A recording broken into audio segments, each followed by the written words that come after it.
What fatal mistakes doomed Japan's mighty fleet before the first shot was fired? Overconfidence and shattered codes exposed a nation's blind arrogance. A broken code they never knew existed. 4 carriers sent to their doom by miscalculation. Survivors silenced, truth buried for decades. The Empire's greatest weapon became its deadliest weakness. Before we dive in, drop a comment telling us where you're watching from, what time it is for you right now. Code broken by the U.S. In the spring of 1942, Japanese commanders believed their secret messages were completely safe. They sent orders across the Pacific using a code called JN-25, thinking no one could read it. But they were terribly wrong.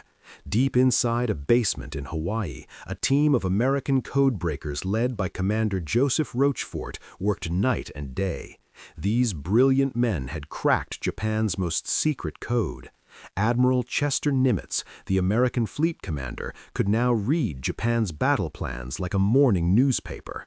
The Americans knew everything, the target, the date, even how many ships were coming. The Japanese used a code word AF for their target. The Americans weren't sure what AF meant, so they set a clever trap.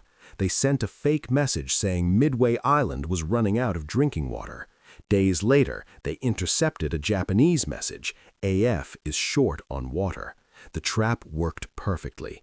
But here's what makes this truly chilling. Japanese commanders never suspected their enemies were reading their mail, and this invisible advantage was just the beginning of Japan's problems. Overly complex and dispersed plan. Admiral Isoroku Yamamoto was Japan's greatest naval mind, but at Midway he made a fatal mistake. His battle plan looked impressive on paper, ships attacking from multiple directions, confusing the enemy, winning a crushing victory. But in reality, it was far too complicated. Yamamoto spread his powerful fleet across thousands of miles of ocean. He sent some ships north to Alaska as a distraction. He kept his massive battleships far behind the aircraft carriers. Other groups sailed in completely different directions. The plan seemed clever, but it had a deadly flaw. None of these groups could help each other when trouble started. It was like sending your best fighters into a boxing ring one at a time instead of all together. The main carrier force, Japan's most valuable ships, would face the American fleet alone. When the battle began, Yamamoto's scattered forces couldn't support each other. His complicated plan had actually made Japan weaker, not stronger. But the admirals were too confident to see the danger ahead. Overconfidence from prior victories. For 6 months, Japan had conquered everything in its path. Pearl Harbor, the Philippines, Singapore, the Dutch East Indies. Victory after victory made Japanese commanders feel invincible. This dangerous confidence blinded them to reality. They started ignoring warning signs and made careless assumptions about American strength. The biggest mistake involved an American aircraft carrier called the Yorktown. Just weeks before Midway, the Yorktown had fought in the Battle of the Coral Sea and suffered serious damage. Japanese pilots reported sinking her completely. The High Command celebrated another carrier destroyed. Intelligence officers marked the Yorktown as sunk on their charts. They planned the Midway attack, believing America had only 2 carriers left. But the Yorktown wasn't dead. American repair crews worked around the clock at Pearl Harbor, fixing months of damage in just 3 days. When Japanese scout planes spotted 3 American carriers at Midway instead of 2, the shock paralyzed their commanders. The dead Yorktown had returned like a ghost, and Japan's overconfidence had set up 4 precious carriers for destruction. Lack of effective reconnaissance. On the morning of June 4, 1942, Japanese carriers launched their aircraft toward Midway Island, confident and unaware. They had no idea American carriers were nearby because their reconnaissance, their eyes and ears, had failed completely. Japanese ships relied on sailors with binoculars scanning the horizon for enemy vessels. Meanwhile, American ships had a secret weapon, Radar. These electronic eyes could see aircraft and ships dozens of miles away, long before human eyes could spot anything. When Japanese planes approached, American radar operators saw them coming from far away, giving precious time to prepare defenses and launch counterattacks. Even worse, Japanese scout planes took off late that morning due to maintenance problems. When one finally spotted the American carriers, the report came too late. By then, American dive bombers were already in the air, racing toward their targets. The Japanese fleet steamed forward with blind confidence, unaware that enemy planes were minutes away from striking. Their failure to properly search for the enemy fleet would prove absolutely catastrophic. Within minutes, Japan's advantage would vanish in flames and explosions. Information suppression. The Battle of Midway ended in disaster for Japan. 4 massive aircraft carriers, the Akagi, Kaga, Soryu, and Hiryu, sank beneath the Pacific waves. Thousands of experienced pilots and sailors died. Japan's naval power suffered a blow it could never recover from.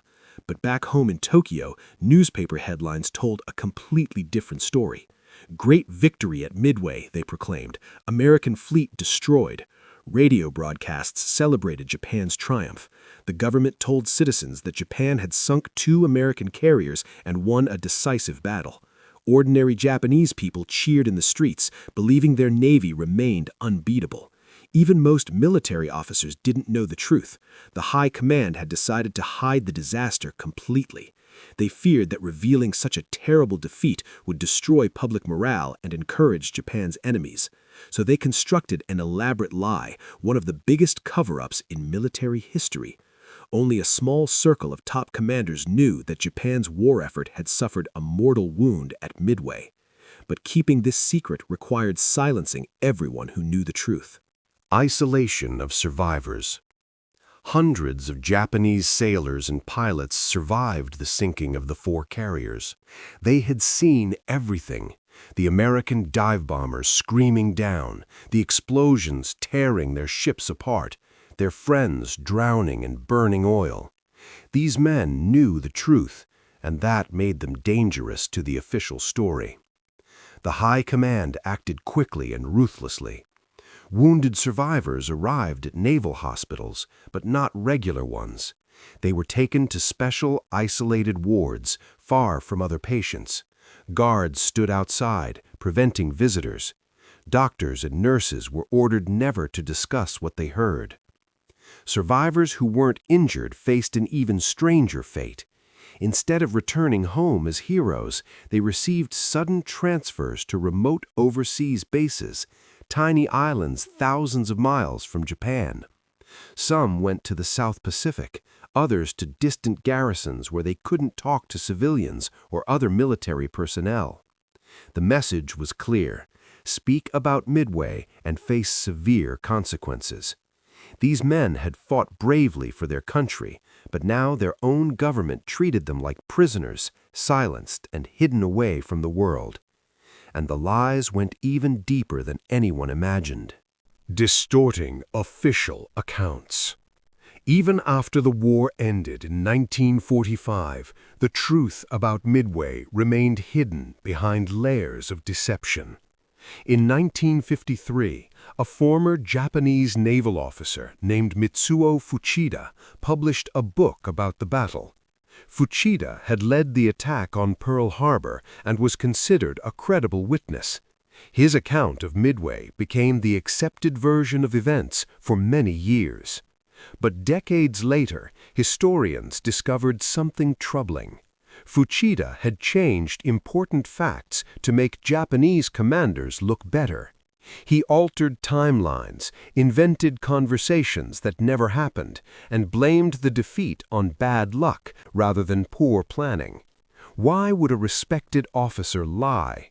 Because even after defeat, Japanese military culture demanded saving face and protecting the honor of fallen leaders. The distortions weren't just Fuchida's. Official Japanese naval records had been altered or destroyed. The true story of Japan's mistakes at Midway remained buried under decades of national pride and shame. Only careful detective work by modern historians finally revealed what really happened that fateful day in June 1942. These dark secrets teach us a final, chilling lesson about the cost of arrogance. Conclusion: the empire's greatest weapon became its deadliest weakness. Japan entered the Battle of Midway with what seemed like an unstoppable advantage: powerful carriers, experienced pilots, and months of unbroken victories. But their greatest strength had become their deadliest weakness. Overconfidence made them careless. They trusted a broken code, created an impossible plan, ignored basic reconnaissance, and underestimated their enemy.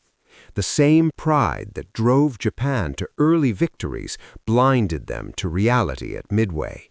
When defeat came, that pride wouldn't even let them admit the truth. For decades, the real story remained hidden, buried under lies and secrecy. The survivors were silenced, the records were altered, and the public was deceived.